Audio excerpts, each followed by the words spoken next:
ഇന്നലെ നടന്ന പ്രധാന കുറ്റകൃത്യങ്ങൾ.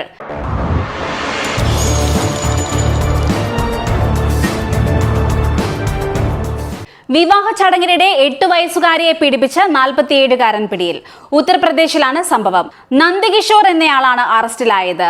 ബന്ധുവിന്റെ വിവാഹത്തിൽ പങ്കെടുക്കാനെത്തിയ പെൺകുട്ടിയാണ് പീഡനത്തിന് ഇരയായത്. പെൺകുട്ടിയെ ആദ്യമായാണ് നന്ദകിഷോർ നേരിട്ട് കാണുന്നത്. അതിനു മുൻപ് ഇവർക്ക് പരസ്പരം അറിയില്ലായിരുന്നു.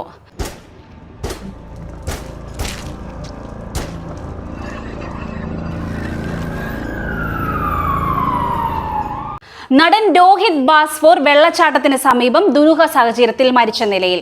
വരാനിരിക്കുന്ന ഫാമിലി മാൻ 3 എന്ന പരമ്പരയിൽ അഭിനയിച്ച നടൻ രോഹിത് ബാസ്ഫോറെ ഗുവാഹത്തിയിലെ ഗർഭംഗ വെള്ളച്ചാട്ടത്തിന് സമീപമാണ് മരിച്ച നിലയിൽ കണ്ടെത്തിയത്. നടന്റെ മരണം കൊലപാതകമാണെന്ന് കുടുംബം ആരോപിച്ചു.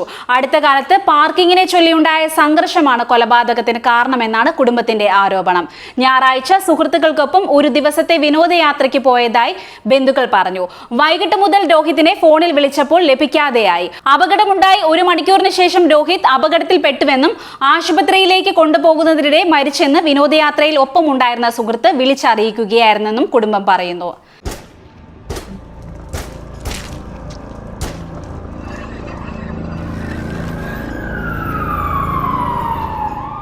പ്രതിയെ പിടികൂടുന്നതിനിടയിൽ പോലീസുകാർക്ക് കുത്തേറ്റു. കോഴിക്കോട് SHOയ്ക്കും പന്ന്യങ്കര പോലീസ് സ്റ്റേഷനിലെ SI ബാബുവിനുമാണ് കുത്തേറ്റത്. പയ്യാനക്കൽ സ്വദേശി അർജാസ് ആണ് പോലീസുകാരെ കുത്തിയത്.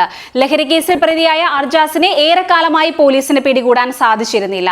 ഈ പശ്ചാത്തലത്തിൽ പോലീസ് ഇയാളുടെ വീടിന് മുന്നിൽ നോട്ടീസ് പതിപ്പിച്ചു. ഇതിലുള്ള പകയാണ് ആക്രമണത്തിലേക്ക് നയിച്ചത്. നോട്ടീസ് പതിപ്പിച്ച പോലീസുകാരൻ ഇന്ന് മറ്റൊരു പ്രതിയെ പിടികൂടാൻ പോയതിനിടയിലാണ് അർജാസിൽ നിന്ന് ആക്രമണം ഉണ്ടായത്. ഇയാൾ പോലീസ് വാഹനത്തിന് മുന്നിലേക്ക് എടുത്തു ചാടുകയും ആക്രമിക്കുകയുമായിരുന്നു.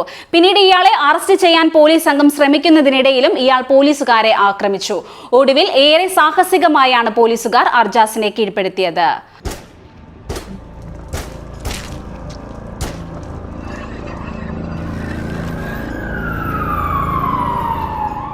പാകിസ്ഥാൻ സിന്ദാബാദ് എന്ന് വിളിച്ച് മലയാളി യുവാവിനെ ആൾക്കൂട്ടം തല്ലിക്കൊന്നു. മംഗളൂരുവിലാണ് പാകിസ്ഥാൻ അനുകൂല മുദ്രാവാക്യം വിളിച്ചെന്നാരോപിച്ച് ആൾക്കൂട്ടം മലയാളിയെ യുവാവിനെ മർദ്ദിച്ചു കൊലപ്പെടുത്തിയത്. വയനാട് പുൽപ്പള്ളി സ്വദേശിയായ യുവാവാണ് മരിച്ചതെന്നാണ് സംശയം. മൃതദേഹം തിരിച്ചറിയാൻ കർണാടക പോലീസും കേരള പോലീസും വിളിച്ചറിയിച്ചത് പ്രകാരം സഹോദരൻ മംഗളൂരുവിലേക്ക് തിരിച്ചു. ഞായറാഴ്ച പ്രാദേശിക ക്രിക്കറ്റ് മാച്ച് നടക്കുമ്പോഴാണ് പാകിസ്ഥാൻ സിന്ദാബാദ് മുദ്രാവാക്യം വിളിച്ചെന്നാരോപിച്ച് ആൾക്കൂട്ടം യുവാവിനെ മർദ്ദിച്ചത്. സംഭവത്തിൽ 19 പേർക്കെതിരെ ആൾക്കൂട്ട ആക്രമണത്തിന് പോലീസ് കേസെടുത്തിട്ടുണ്ട്. 15 പേരെ അറസ്റ്റ് ചെയ്തു. കുടുപ്പോ സ്വദേശി T സച്ചിൻ എന്നയാളാണ് ആൾക്കൂട്ട ആക്രമണത്തിന് നേതൃത്വം നൽകിയതെന്നാണ് പോലീസ് പറയുന്നത്. മരിച്ചെന്ന് മനസ്സിലായപ്പോൾ യുവാവിന്റെ മൃതദേഹം മൈതാനത്ത് ഉപേക്ഷിച്ച് അക്രമി സംഘം രക്ഷപ്പെടുകയായിരുന്നു.